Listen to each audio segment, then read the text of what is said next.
Алла Таалага мактоо шүгүрлөрдү, анын элчиси сүйүктүү пайгамбарыбызга салам салаваттарды айтуу менен сөзүмдү баштаймын.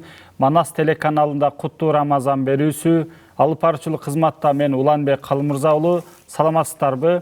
Кымбаттуу көрөрмандар, дагы бир жолу Рамазан айыңыздар кут болсун демекчибиз. Анан бул ай өзгөчө ай, Рамазан айында көптөгөн ибадаттарыбыз, көптөгөн жакшы иш аракеттер, көптөгөн мындай кайрымдуу иштерди кылууга өзгөчө айлардын бири десек болот да. Анан жана ошондой эле ушул Рамазан айында дагы бир өзгөчө мусулмандар үчүн бир мүмкүнчүлүк айы, көп ушундай тобо кылып, истигфар кылып, бирөөлөрүбүздүн көңүлүн орутсак, кечиришип же өзүбүз кечире тургандагы бир мүмкүнчүлүк айлардан бирөөсү да. Бүгүн биз дагы ушул теманынга тиешелүү деги эле күнөө деген эмне, күнөөлөрдөн кантип арылабыз, кантип туура тобо кылабыз, кантип ошол истигфар кылабыз, ушул кылган пенделик кылып, ашкере жашыруун кылган каталарыбызды, күнөөлөрүбүздү кантип биз ошолорду мындай ошолордон арылып жана кийин акыретке Алла Тааланын алдына мындай жүзү жарык абалда барабыз деген суроолорго жооп издемекчибиз. Ал үчүн бизге Манас университетинин теология факультетинде окутуучу доктор Шахмардан Орунбеков агайыбыз, устазыбыз келип отурат. Кош келипсиз агай. Сиздин дагы бир жолу Рамазан айыңыз кут болсун агай. Берекелүү болсун, рахмат.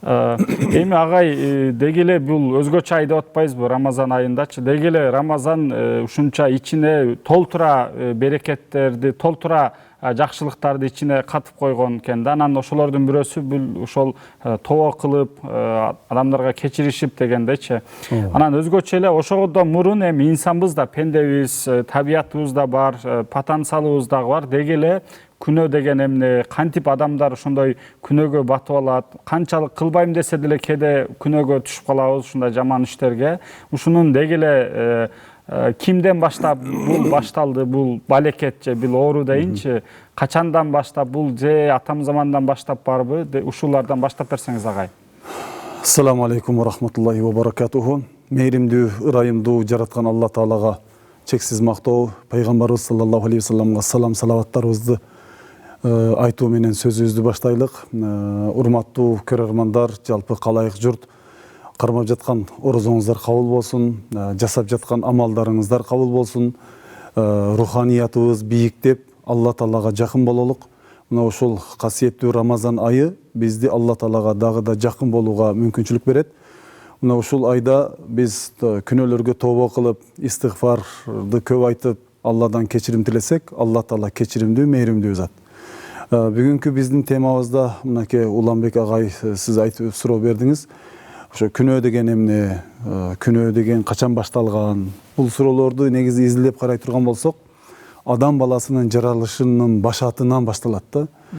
Адам атабыздын жаралуусуна кызганган иблис деген бир жандыктын текеберлигинен күнөө иши башталат.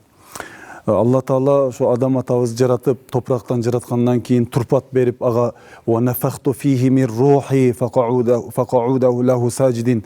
Мен ушул адамга ылайдан жасадым, жана ага өзүмдүн рухумдан рух үйлөдүм. Эми бардык жандыктар, периштелер, ошол учурда эмне жандык бар болсо, баарыңа фасажаду сажда кылгыла дегенде, илля иблиса вастакбара ва кана минал кафирин, бир гана иблис текеберлик кылып, баш бербей, баш ийбей, Алла Тааланын алдында исян кылып, моюн сунбай четке какты да бул сажданы. Мына ошол саждасы күнөө болуп саналат. Сажда кылбай коюусу. Болбосо Алла Тааланын буйругу. Адам айткан жок да, адам атабыз мага сажда кыл деген жок. Бул жерде Алла Таала иблиске о адамга сажда кылгын. Ошондо мага менин буйругумду аткарган болосуң деген буйрукту бергенде иблис ошону аткарбай койду. Мына эң биринчи күнөөнү ким жасады? Иблис жасады. Баш бербей койду да. Ошол себептен күнөө иши дегенде баш ийбөө, бузукулук кылуу, фасад, жаман иштерди жасоо, чагымчылдык жасоо, бирөөнүн артынан ушак айын кылуу, текеберлик, менсинүү, адамдын жаман мүнөздөрү эмне бар болсо, ошолордун баардыгы күнөө болуп саналат. Андан кийин жер бетиндеги жашоодо эң биринчи күнөөнү ким жасады десе, эң биринчи күнөөнү адам атанын эки уулу бар болгон. Абыл жана Кабыл. Ошол ал дагы абылдын жасаган иштерине кызганып, кабыл абылды өлтүрөт да. Өлтүрөт, жанын алат. Ошол жерден дагы жер бетиндеги адам баласынын эң биринчи күнөө жасаган киши ким десе, Кабыл деп айтылат. Кабыл канчалык бушайман болот, канчалык эме болот, бирок кеч болуп калат. Мына ошол күнөө иштер, адам өлтүрүү, жаман иштер жасоо, зына кылуу, урлук кылуу, текеберлик кылуу, зулумдук кылуу, ушулардын бардыгы күнөө деп айтылат. Күнөө деген сөз каяктан келди деген суроого келе турган болсок, негизи араб тилинде жунах деп коет да, жунах. Жанаха деген сөздү алсак, жим, мим, нун, ха. Жунах деген сөздөн келет. Ошол жунах деген сөз күнах, гүнах дегенден келет. Ошентип атып бизге күнөө деп келдик да, ушул күнөө деген сөздү. Бирок Кур'ан-ы Каримге алып карай турган болсок, Кур'ан-ы Каримдагы аяттарга назар сала турган болсок, Кур'анда зенб деп те айтылат, күнөөнү зенб. Хатиа деп те айтылат, хатиа. Андан кийин исм. Исм деген дагы күнөө дегенди билдирет. Анан саййиа, мужрим деген сөздөр менен Алла Таала адамдардын туура эмес иштерин, Алла Таалага каршы чыккандарын, адамдар өз ара бири-бири менен мамиле жасаганда ортолорунда укуктар бузулганын түшүндүрүү үчүн силер ката кылып жатасыңар, туура эмес иш кылып жатасыңар деген мааниде занб, исм, саййиа, мужрим, жунах, хатиа деп ушул сөздөрдү Кур'андын ар кайсы сүрөлөрүнүн ичинде аяттарды колдонуп Алла Таала берет.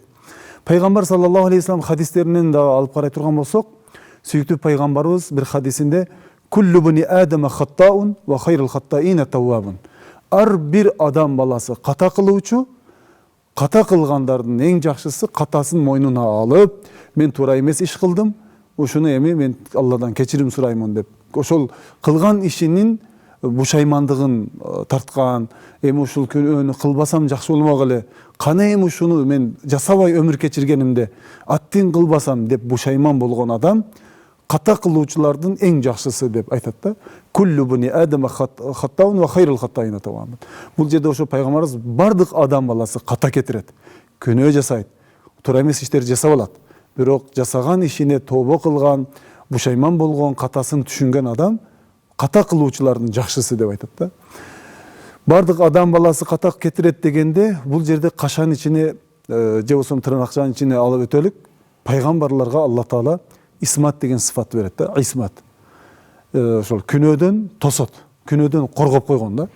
Ошол себептен пайгамбарлардын жасаган ишин биздин акыйдабызда имам Матуриди аалымыбыздын пикири, имам Азам Абу Ханифа рахимахуллахтын пикирлеринде, биздин Ханафи мазхабыбыздын жолунда жана башка аалымдарыбыздын пикиринде ахли суннат вал жамаат пайгамбарлар күнөөдөн алыс деп айтат да, күнөөдөн корголгон, исмат деген сыфат бар аларда. Ал эми биз катардагы пенделер, жада калса авлия заттар, вали, Алланын эң жакын пенделери дагы ката кетирип алуу толук ыктымалы бар да. Анткени адам баласынын кан тамырында шайтан кадимгедей кан жүгүргөндөй чуркайт деп айтат. Адамга улам бир васвасаларды, азгырыктарды берип турат. Муну менен катар адам баласынын дене турпатында нафс деген бир эмени коюп койгон. Нафс бул өзүнчө бир жандык десек да болот да. Адам менен кошо жашайт. Ар бир жандуу адамда нафс дагы бар. Ар кимдин нафси ар кандай деңгээлде. Нафс темасы негизи өзүнчө бир башка тема. Бирок ушул жерде дагы айтып өтөлүк, нафс бул азгыруучу бир эме да. Адамды дайыма азгырат. Бирок аны тарбиялап, мусулман кылсаң, ичиңдеги нафсиңди мусулман кылып тарбияласаң, ага келме айттырсаң деп коеюн. Ал мусулман болсо, нафсу камила деген даражага жетсе, бышып жетилген инсан болуп чыгат да. Нафсу радия, нафсу мардия, нафсу мутмаинна, нафсу мулхима, нафсул аммара деген эмелер бөлүнөт. Мисалы, Юсуф сүрөсүндө инна нафсал аммаратун биссу. Чындыгында алып карасам, ушул нафс мени жаман нерселерге гана буйрак турбайбы деген бир мааниде аят бар да. Инсандагы ошол күнөө кылуу потенциалы адамда бар, бул адамдын жашоосуна берилген. Күнөө кылбай адам өмүрүн бир дагы күнөө кылбай өткөрө албайт. Демек күнөө кылуу бар. Анан ошол күнөө кылуудан кутулуунун жолу дагы Алла Таала берген. Бул пайгамбарлардын жолу, пайгамбарлар алып келген дин, ислам жолу Алла Таалага жалынып жалбаруу аркылуу, истигфар айтуу, тооба кылуу аркылуу болот. Биз инсандар мына ушул жогорудагы хатиа, занб, ифм, сайя, мужрим деген сөздөргө келип карай турган болсок, мисалы Кур'ан-ы Каримде Алла Таала ифм деген сөздү колдонуп, көбүнчөсү ифм деген күнөөнүн бир түрү, ошо түрлөрүнүн эң оор түрлөрү катары болгондугу үчүн Алла Таала андан жүз үйргүлө, жакындабагыла деп айтат да. Мисалы Я айюхаллазина аману ижтанибу кафирон миназ-занни инна ба'даз-занни ифм. Ифм деген сөздү ошол жерде колдонот. Эй имомундар, эй иман келтиргендер, жаман күмөн саноодон, жаман ойлордон алыс болгула. Бирөөнүн артынан аңдыбагыла, бирөөнүн ушагайын кылып, ошо бирөөнүн жаман ойдо күмөндө калбагыла, андан алыс болгула, ага жакын болбогула. Фаджитанибуху деп келген жерде зына кылбагыла дегенде вала тaqrabu, ага жакындабагыла дейт. Арак ичүүдө дагы ижтанибу деп келет да, ошол алысыраак болгула деп. Демек чоң күнөөлөргө Алла Таала ифм деген сөздү колдонот деп айтат да. Анан кийин хатиа дегенге бул катардагы кичинекей күнөөлөр. Азыр бираздан кийин баягы сагайыр, кабайыр дегенге дагы кирем. Ошол кичинекей күнөөлөрдү түшүндүрүү үчүн хатиа деп келет дейт да. Ал эми ифм бул чоң күнөөлөрдү. Занб, сайя бул ката кетирүүлөр. Ошол адам баласы жасап ала турган ката күнөөлөрдүн бири. Мужрим деп дагы айтылат. Мужрим Ясин сүрөсүндө бир аят бар. Вамтазул яума айюхал мужримун. Ал күнү келесиңер, кыяматта махшар майданында жыйыласыңар. Ошондо ушул сөз айтылат. Вамтазул яума айюхал мужримун. Эй күнөөкөрлөр, бөлүнгүлө. Күнөөсү жоктор менен күнөөкөрлөр экиге бөлүнгүлө деген мааниде түшүнсө болот да. Ал жерде ошол чоң күнөөлөрдү жасап алган адамдарга кайрылат дейт да.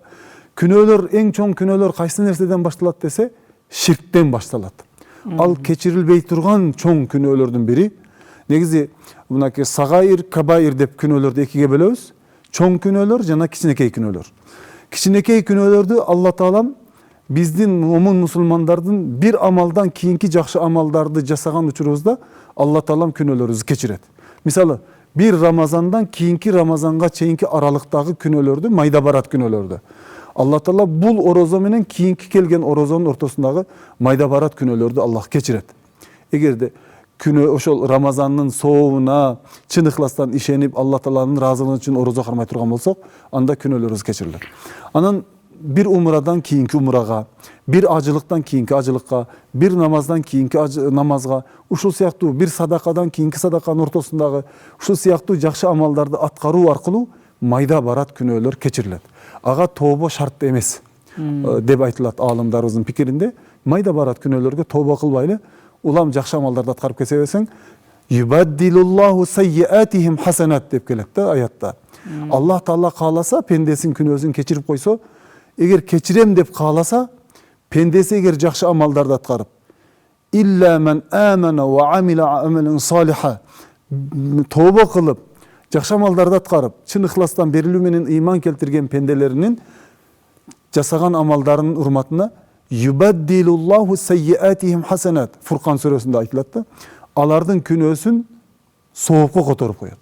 Баддил кылат, бадал кылат да, ошону соопко айландырып коет. Демек, мына майда барат күнөөлөрүбүзгө биз тообо кылбасак деле Аллах Таалам жакшы амалдарыбызга кечирип жиберет. Ал эми чоң күнөөлөрдү жасап алган пенде, ал мисалы ширк башында мисалы исламга чейин кирсе, ошол айтып атасыз го, мисалы майда күнөөлөр, чоң күнөөлөр, ошо сагайыр, кабайыр дегендер, ошолорду да бир аз ачып берсеңиз, бир аз деталдуу түрдө. Мисалы мынакей кабайырден баштасак, эң башында ширк турат. Алла Таалага ширк келтирүү, Кудайга шерик кошуу. Бул өтө чоң күнөө. Алла Таала ошол пендеси бул дүйнөдө туура жолго келбесе, Аллага шерик кошуп өмүр кечсе, аны Алла Таала кечирбейт.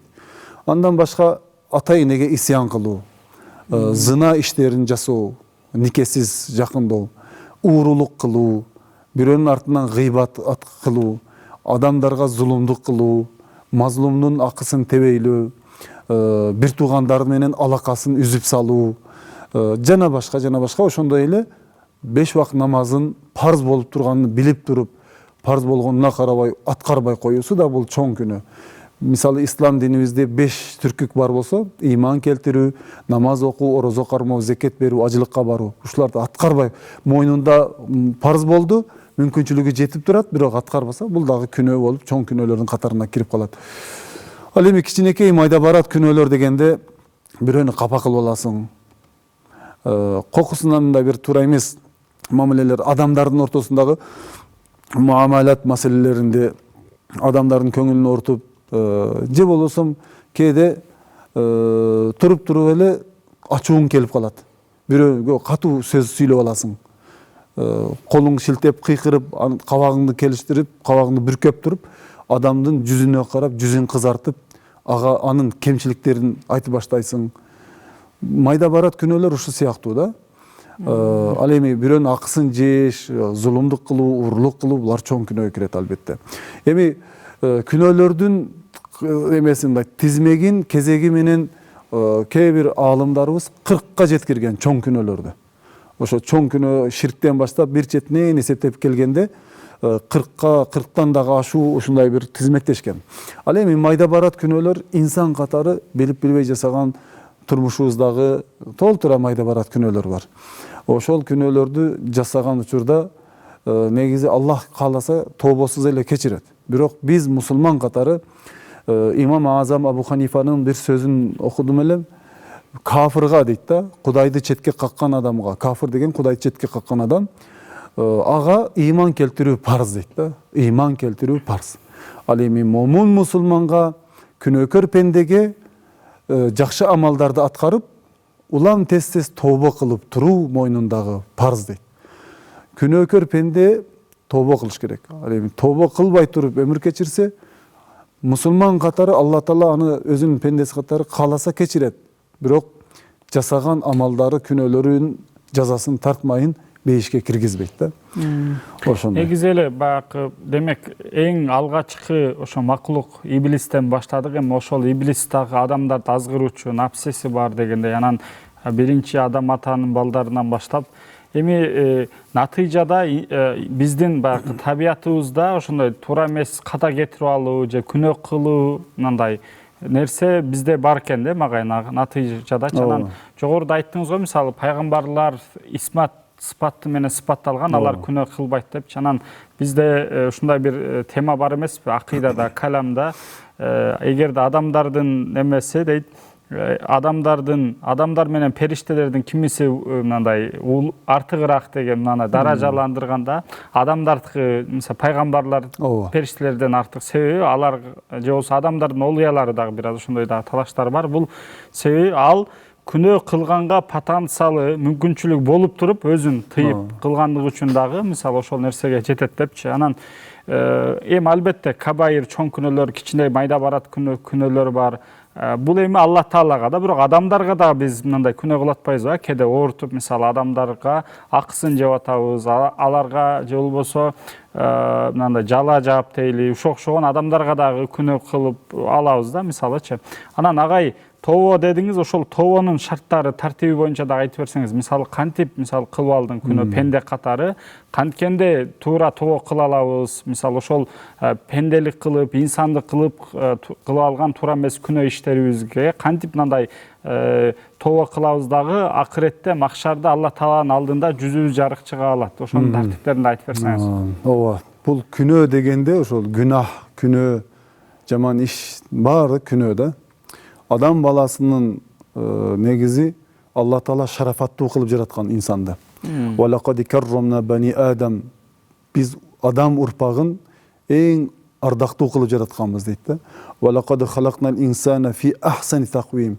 Эң көркөм кылып жаратканбыз. Бирок сумма рададнаху асфала сафилин. Адам өзүнүн асылын билбегендиги үчүн төмөнгө түшүп кетет. Бәлхум адал деп дагы келет. Малдан дагы, мал жандыктан дагы төмөн болуп кетет депчи. Демек инсан жырткыч катары дагы каралат экен да. Кээде ушунчалык жаман иштерди жасагандыгы үчүн, кан төгүп, бузукулук иштер жасаган үчүн адам ушул жырткыч айбандан дагы, мал жандыктан дагы, акылсыз мал жандыктардан дагы төмөн түшүп кетет экен.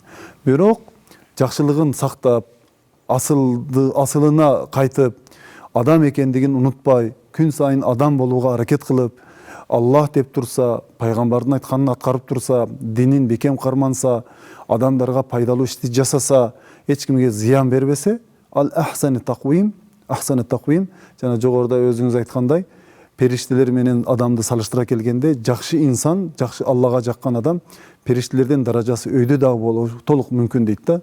Себеби периштелерге күнөө кылуу потенциалы берилген эмес, ал эми инсанга күнөө кылуу потенциалы бар. Ошол потенциалы боруп турганына карабай, күнөө кылбай туруп Аллага жеткен, бул периштеден да өйдө турат деп айтат. Бирок Алла Таала бизди ушундай кылып жараткан, күнөө кылуу потенциалыбыз бар. Ошонун коргону бул биздин сынообуз да, биз сыналабыз. Эркектердин өзүнүн сыноосу бар, аялдардын өзүнүн сыноосу бар, жаш балдардын өзүнүн сыноосу, байлардын өзүнүн сыноосу, кембагалдардын өзүнүн сыноосу. Ар бир кишинин жан дүйнөсүндөгү ой жүгүртүүсү, деңгээли, жашоосу ошол сыноо да. Ошол себептен адамдардын арасында күнөө кылбаган эч ким калбаса, мен аларды жок кылып туруп, күнөө кылуучуларды жаратып туруп, анан жашатам деген бир хадис бар да. Алымдарыбыз да ушул хадисти, демек Алла Таала күнөө кылып туруп, Аллага бат-бат кайрылып тобо кылып турган пендесин жакшы көрөт деген дагы пикирлер бар. Тобо Аллага аябай тез жакындатат. Истигфар деп коет, астагфируллах деген сөз. Астагфируллах деген Алла мени кечир. О Алла, мен сага келдим, күнөө кылдым, бушайманмын. Аттың ушу күнөөмдү кылбасам кана эле. Бирок пендең катары менде ушул сезим, ушул арзуулар болгон үчүн арзуу каалоолорума жеңилип калдым да, жыйынтыгында ушул бузук ишти, жаман ишти, жагымсыз ишти жасап алдым. Мени кечирчи деп тобо кылуу бул Алла Таалага эң жаккан, эң жакшы көргөн амалдардан бири да. Ошол себептен кул я ибадияллазина асрафу لا تقنطوا من رحمة الله قل يا عبادي الذين أسرفوا على أنفسهم لا تقنطوا من رحمة الله إن الله يغفر الذنوب جميعا деген аятты берет Алла Таала. Пенделериме, ey Muhammed, pendelerime ayt, ey öz canına ziyan keltirgen pendeler, Allah Taala'nın ırayımından ümit üzbөгүлө. Allah Taala күнөөлөрдү Yagfiru zunuba cemi'a деп атат да. Зунуб деген сөз ушул жерден келет. Жамиа ушу күнөөлөрдү монтип топтоп алып Алла Таала кечирип салат деген маанide да. Ошончолук даражада Алла Тааланын мээрими кең. Пенде жерди толтуруп күнөө жасап келсе, деңиз көөгүндөй, асман кеңдигидей Алла Таала кечиримин берет. Аллах ар-Рахман ар-Рахим, Гафур рахим, Тавваб рахим деп Куранда Алла Таала байма-бай ушул сөздөрдү өзүнүн сыфаты менен кошо айтат да. Демек Алла Таала ошончолук кечиримдүү, пендеси кандай күнөө жасабасын, тобо эле кылса, Аллага бир эле кадам таштап койсун, Алла Таала ага 10 кадам менен келет. Басып келсе, чуркап келет. Алла Таала пендесине кучак жаят да. Мындайчында биздин тилибиз менен айтканда Алла Таала ал пендесин дайыма күтөт. Кечирүүгө күтөт. Айрыкча мондай касиеттүү Рамазан айында, касиеттүү кечелерде жакшы амалдардын аткарып, анын артынан тобо кылууда күнөөлөр шыдыр кечирилет да, дароо кечирилет да. Ошого тобо кылуу шарт, тобонун биринчи шарты бушайман болуу. Кылган күнөөсүнө бушайман болуу. Экинчи шарты ошол күнөөгө кайра барбай коюу. Анан чын ыхластан тобо кылуу. Я айюхаллазина аману тубу илаллахи таубатан насуха. О иман келтиргендер, тобо кылгыла, берилип, чын ыхластан, жүрөгүңөрдүн ичинен, тереңинен түшүнүп, ойлонуп, Аллага кайрылып тобо кылгыла деген маанини чагылдырат аят мааниси. Ошол себептен тобо кылыш керек. Хасанул Басри рахимахуллах да айтат да: "Аксиру минал истигфар фи буютикум ва ала маваидикум ва фи таракаитикум ва фи асвакикум ва фи маджалисикум" деп ушул айткан сөзү бар. Сөзүңөрдү дейт, истигфарыңарды, тобоңорду дейт, көчөдө басып баратканда истигфар айтып жүргүлө, базарга жүргөндө да истигфар айтып жүргүлө, үйүңөрдө да истигфар айтып жүргүлө, жумуш жайыңарда да истигфар айтып Алладан кечирим сурап тургула. Силер билбейсиңер силердин истигфарыңар кайсы учурда кабыл болорун. Балким сен бир жердесиң, ошол жердеги истигфарың кабыл болушу мүмкүн дейт да. Себеби качан кечирим түшөрүн сен билбейсиң дейт. Алла Тааланын кечирими балким бул жерде, балким бул жакта болушу мүмкүн. Макан негизи орундук каралган эмес биз үммөткө. Пайгамбар саллаллаху алейхи вассаламдын үммөтү каалаган жерде, каалаган саатта, каалаган учурда я Рабби деп астагфирулла кечир мени деди. Түнбү, күндүзбү, таңбы, кечпи, мечиттеби, үйдөбү, базардабы, иш жайдабы, каякта, көчөдө, айырмасы жок.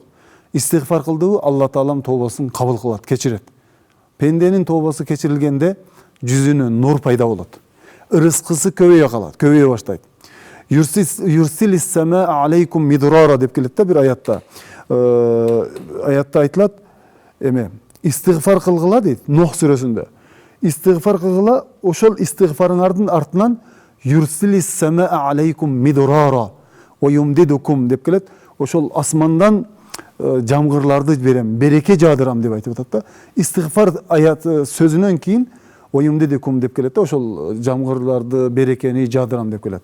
Демек истигфардын артында береке бар. Хасан Басри аалым болгон да, өтө көрөгөч, даанышман киши болгон. Бир күн шакирти менен олтурат. Шакирти менен олтурса, ага ар түрдүү маселелер менен суроо узатуу үчүн карапайым калктын арасынан эшигин такылдатып келет. Келип, уруксатпы, уруксат, кириңиз. Шакирти ар жакта отурган болот. Хасан Басри ушул жерде отурган болот. Келген киши өзүнүн түйшүгүн, көйгөйүн, маселесин түшүндүрүү үчүн кайрылат. Я Хасан Басри дейт, сиз аалымсыз, мага жол көрсөтүңүз. Үй бүлөлүк бир маселе менен келдим. Кантип чечсем болот? Истигфарды көп айт, астагфирлахты көбүрөөк айт. Жөнөтүп жиберет. Андан кийин келген кишиге бир күн кечке чейин бир канча киши келет. Ар бири келгени ар башка күнү маселе менен. Бири ишим жүрүшпөй атат дейт, бири соодам жүрүшпөй атат дейт, бири балам баш бербей атат дейт, бири аялым баш бербей атат. Ар түрдүү маселелер менен келишет. Келгенин баарына истигфарды көбөйт. Астагфирлахты көп айттым деп туруп, ушинтип Хасан Басри келген адамдар айтат. Шакирти бул жактан карап, эң аягында анан устазга чыдабай кетип суроо берет да. Устаз дейт, Хасан Басри, я алым дейт да. Сиз дейт, түрдүү көйгөйлөр менен келген адамдарга бир жооп менен баарын кайтардыңыз дейт да. Баарына бир эле сөздү, истигфарды көп айт дедиңиз. Мунун себеби не десе? Юрсилис самаа алейкум мидрара. Алла Таала берекени истигфарга калтырган. Истигфар кылып күнөөлөрдөн арылса пенде, күнөөсү жоголуп Алла Таалага жакын болсо, ва ман яттакиллаха яж'ал лаху махража. Ким Аллага чындап коркуп таквалык кылса, яж'ал лаху махража, чыгып кете турган эшиктерди Аллах ачып коет дейт да. Каалаган түйшүгү, мүшкүлү келсе, ошонун бир тупикке тагалып калса, чыгып кете турган эшиктерди берет. Ва ярзукуху мин хайсу ла яхтасиб, күтүлбөгөн жерлерден ырыскыларды берет, чачып турат дейт да. Демек ошол себептен истигфар кылуу, күнөөлөрдөн Алла Тааладан кечирим сурап арылуу биз момун мусулмандардын моюндагы өтө маанилүү иштерден, айрыкча муну Рамазан айында аввалуху рахма, аусатуху магфира ва ахируху итқун минан нар деп келет да, минан нирон. Биз ошол тасбихатта да айтабыз да, таравих намазында. Бул жерде Рамазан айы алгачкы 10 күнү ырайым, ортосу кечирим, аягы акыркы 10 күнү тозок отунан кутулуу деп айтылат да. Демек Рамазан айында мына ушул кармап жаткан орозолорубуз, кечки таравих намаздарыбыз алгачкысын ырайымга бөлөнөбүз, ортосунда кечирим, бүтүн күнөөлөрдөн арылабыз, анан аягында тозок отунан кутулабыз да бейишке кирүүчүлөрдөн болобуз. Жыйынтыгында Аллах бизди бейишке киргизет иншаллах. Иншаллах буюрса, амин амин дейли. Агай, бүткүл ошол айткан нерселериңиздер кабыл болсун. Бул айткан насааттарыңыздагы өз дарегине жетет деген ишенимдемин. Буюрса, баарыбызды ошол күнөөлөрүбүздү кечирилген абалда Алла Тааланын алдына чыгып, бейишин насип кылсын деген тилектерден сизге чоң ыраазычылык билдиребиз. Кымбаттуу көрүүчүлөр, албетте бүткүл ааламдын жаратуучусу, жалгыз ээси, падышасы Алла Таала жана ошол Алла Таала макулуктардын ичинен адамды ошол Кур'ан-ы Каримде өзү сүрөттөгөндө эң кооз абалда, эң кооз формада жаратты. Бирок ошол эле мезгилде адам баласы пенделик кылып, инсандык кылып, кээде айбандын дагы эң төмөн даражаларга дагы түшүп кеткен дагы учурлары бар да. Бирок ошол эле мезгилде Алла Таала жакшы потенциал берди, жол берди. Адамдарды эгерде Алла Тааланын буйруктарын аткарып, туура жүрсө, бул периштелерден дагы даражасы жогорку чекке жете тургандагы мына биздин мусулман окумуштуулардын, мусулман аалымдардын дагы ушундай сөздөрү бар да.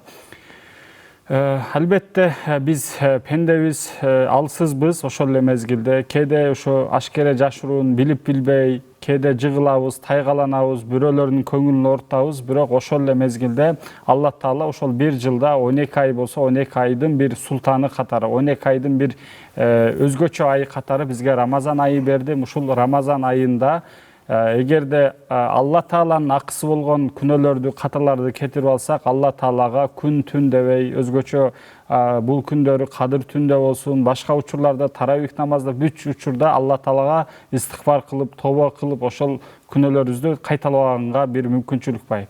Жана ошондой эле бул Рамазандын ушундай касиети бар. Эгерде башка бирөөлөргө билип билбей жала жаап, же гыйбат кылып алып, же башка бирөөлөрдүккө көңүлүн оорутуп, же мисалы зулумдук кыла турган болсок дагы, бил Рамазандын урматына ошол адамдардан кечирим сурап, адалдашып, кайра кайталап, же болбосо мындай таарынышып кетсек, жарашканга дагы эмне бир өзгөчө бир ушундай касиеттүү, мүмкүнчүлүктүү ай.